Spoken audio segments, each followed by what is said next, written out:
नमस्कार बंधुगण आशा करछि आपण माने भलर थिबे। आज स्पेशल वीडियो केवल आ केवल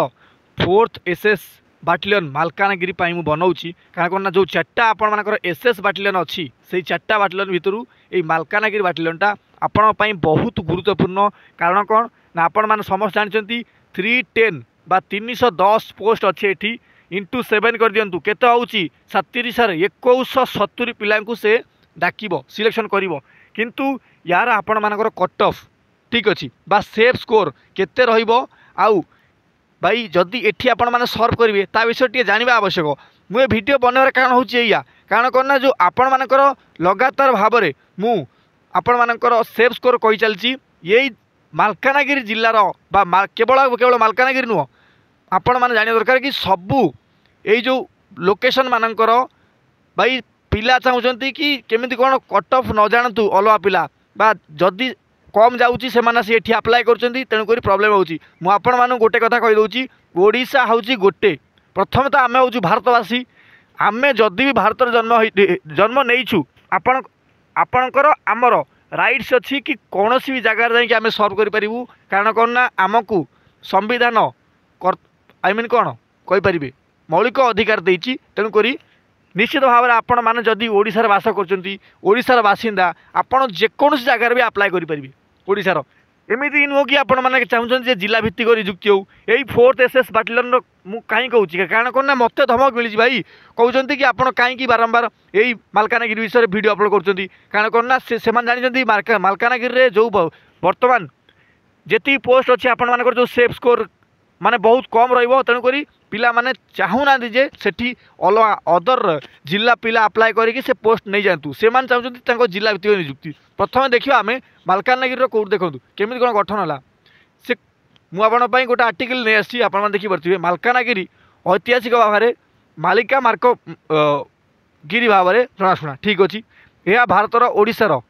मालकानगिरी जिलार एक म्युनिसिपालिटी अटे ठीक अच्छी भाई मालकानगिरी जिलार मुख्यालय हो से मालकानगिरी अच्छी पूर्व पाकिस्तान वर्तमान बांग्लादेशर पूर्व बंगीय शरणार्थी मालकानगिरी होची एक नूतन गृह आपण माने कहतु जेते बेले आपण मानकर जो पाकिस्तान इठी मिसीला कौट ना बांग्लादेशर किसी ये सहित मिसीला आपण माने समझ जानथिबे किसी भाग सहित तेणुक जिते अलगा हो गला किए ना पाकिस्तान सेपरेट हो गला एवं बांग्लादेश अलगा हो गला किंतु जो शरणार्थी थे से माने ना ही पाकिस्तान गले ना ही बांग्लादेश गले से माने कौन कले ना आसी मालकानगिरी बसीगले बुझीपार्टी ना मालकानगिरी किसी अंचल को कब्जा करदे तेणुक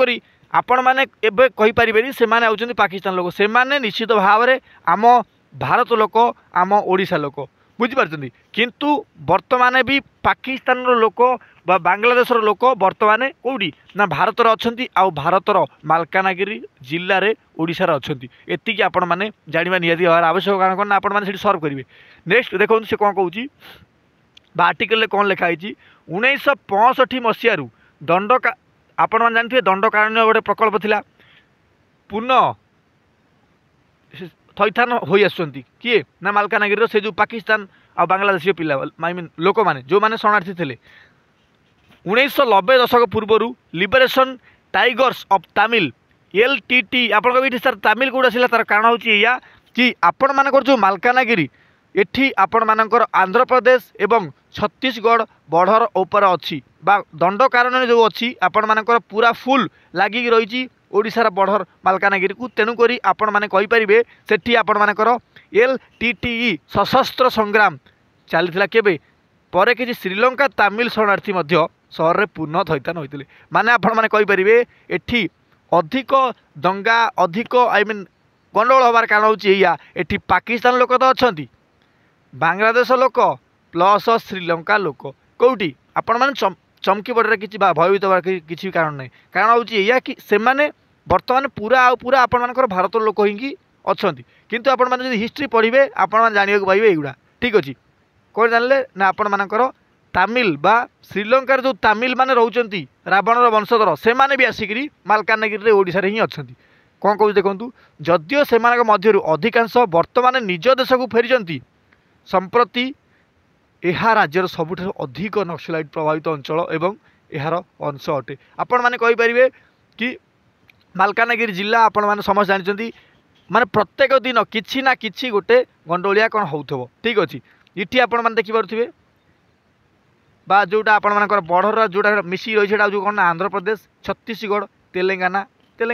ସେ ଆନ୍ଧ୍ର ପରେ ହିଁ ପଡ଼ୁଛି। ତେଣୁକରି ଆପଣମାନେ କହିପାରିବେ କି ଆନ୍ଧ୍ରପ୍ରଦେଶ, ଛତିଶଗଡ଼, ତେଲେଙ୍ଗାନାର ଯେଉଁ ବର୍ଡ଼ରଟା ଆପଣମାନଙ୍କର ମାଲକାନଗିରି ଓଡ଼ିଶାକୁ ଲାଗିକି ରହିଛି। ଆଉ ଏଇଥିପାଇଁ ବହୁତ ଦେଖନ୍ତୁ ଯେଉଁ ଷ୍ଟିଙ୍ଗ ଅପରେସନ୍ ମାନେ ଚଳାଉଛନ୍ତି ଆମର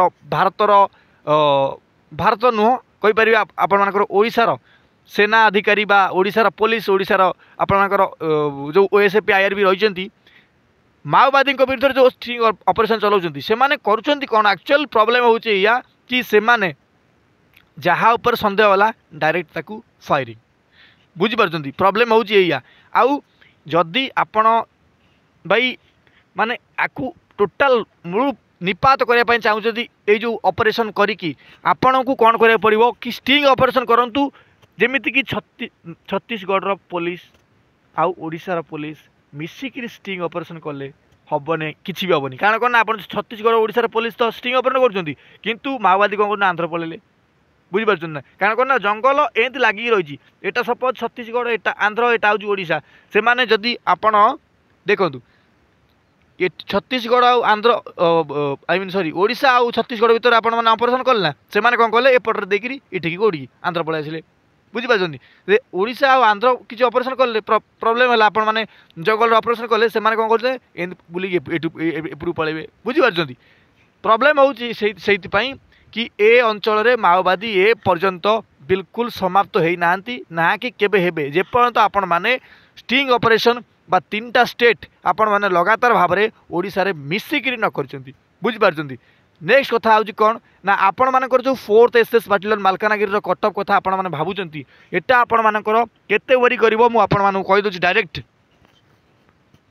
ଏବେ ବି କହୁଛି ଭାଇ, ଏଟା ବର୍ତ୍ତମାନ ବି ସେଫ୍ ଜୋନ୍। ଯେଉଁମାନେ ବି ଆପ୍ଲାଏ କରୁଛନ୍ତି ମାଲକାନଗିରି ପୁରା ସେଫ୍ ଜୋନ୍। ଆପଣଙ୍କର ଯେଉଁମାନେ ବି ଆପ୍ଲାଏ କରୁଛନ୍ତି ସେମାନଙ୍କର ସାୟଦ ନଲେଜ୍ ନଥାଇପାରେ, କିନ୍ତୁ ଆପଣମାନେ ପୂର୍ବ ଯେଉଁ କଟଅଫ୍ ଗୁଡ଼ା ଯାଇଛି ଆପଣମାନେ ଦେଖିଦେବେ, ମ୍ୟାକ୍ସିମମ୍ରୁ ମ୍ୟାକ୍ସିମମ୍ ଯେ 50% ମାର୍କ ରଖିବ ସେଠି ଚାକିରିଟା ହେଉଛି ତା'ର 100%। ଠିକ୍ ଅଛି, ଆପଣ କହିବେ ସାର୍ 50% ମାର୍କ, ଆରଥରକ 60-62 ଯାଇଥିଲା। ଆରେ ବାବୁ 60 ଯେଉଁ ସପୋଜ୍ ଆରଥର ଯାଇଥିଲା 60, ଆପଣ କୁହନ୍ତୁ ଆରଥରକ କେତେ ଥିଲା ନା 120 ମାର୍କ ଥିଲା। ସାର୍ ବିଲକୁଲ ଠିକ୍ କଥା, ଯଦି 120 ମାର୍କ ଥିଲା 60 ହେଉଛି କେତେ ମାର୍କ ନା ସାର୍ 50% ମାର୍କ ରହୁଛି।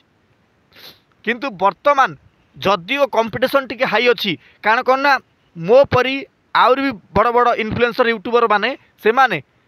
এইসব বিষয়ে ভিডিও করিকি মানে কোণ ওড়িশা সারা লোকଙ୍କୁ আলর্ট করছেন কি আপনার এটি আপ্লাই করে আপনার টিকে যদি লো আই মিন পড়াপড়ি অছে আপনার মানে এটি আপ্লাই করতু। বুঝিপারছেন, মু বি আপনার কହୁছি যাହାର ବି 55 তলকু মার্ক রয়েছে সেমানে আরামসে আপনার মানে যদি মালকানগিরি আপ্লাই করতে আপনার 100% ভাই ফিজিকাল না আসা সহিত ফাইনাল হবার भी চান্স বহুত অছি। তেণুক কিছু ভাবার না, আপন মানে এইটি আপ্লাই করতু। আউ মতে যে মানে ধমক দেবে মু আগুর কইদউছি এই ভিডিওরে, মু ভাই কাকু ডরিনি। কারণ হচ্ছে এইয়া আপন মানে জানিথিবে কি নাই ভাই, থরে যাই মো ব্যাকগ্রাউন্ড চেক করে দিয়ন্তু কোটি না ডেসক্রিপশন রে আপন মানে জানি পারিবে মু কোড বিলং করছি। সো দ্যাটস আই মিন মু বিলকুল ডরেনি, ধমক দেলে কিছু নাই। কারণ কোন এয়া কি গরজিলা মেঘ বরসে নাই, ভোকিলা কুকুর কামড়ে নাই। আমি সবুলে এটা পড়ি আসছে পিলাদিনু। আজির ভিডিওরে এতি লা। যদি ভিডিওটি আপনার ইনফরমেটিভ লাগি ভাই ভিডিওটি লাইক করে চ্যানেল সবসক্রাইব করবে। ধন্যবাদ।